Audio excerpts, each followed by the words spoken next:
Today is another day. Muling nagbabalik ang nursing attendant ng Quezon, Palawan. Medyo busy nga ako ng mga oras na yan. Maaga nga nagpa-cut off si Doc dahil nga may meeting sila. Kaya pagkakataon ko na nga ito para mag-encode at magsulat sa logbook. Dahil 30 na nga ngayon, magpapasahan na naman ng report. Kaya hindi nga pwede na mag-relax muna. Charis, in-encode ko na nga dyan yung mga chart kanina. Hindi naman yan madami dahil nga 16 lang ang pasyente namin. Happy na nga ako dun guys dahil nga konti lang at madali lang mag-encode. Medyo tumatagal kasi ako sa pag-encode kapag marami ang mga pasyente. Dahil iisa-isahin ko pa nga ang mga details nila na nakalagay sa chart. Pero kahit ganon, hindi naman mukhang haggard si Madam.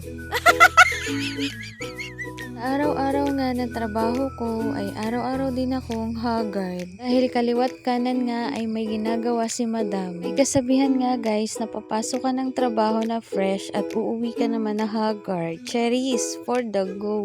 Ganon din ba kayo guys? Aminin nyo pero madalas talaga tayong ganon. Apat na nga yung mata ko dyan. Ewan ko pa kung hindi ko makita yung ini-encode ko.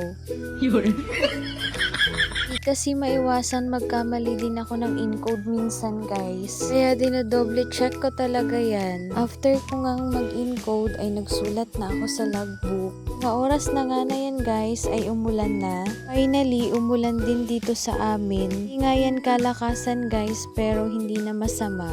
Tanggal init na din ang panahon. At yun lang muna guys. Thank you for watching. Pakinggan nyo na lang yung ingay ng ulan.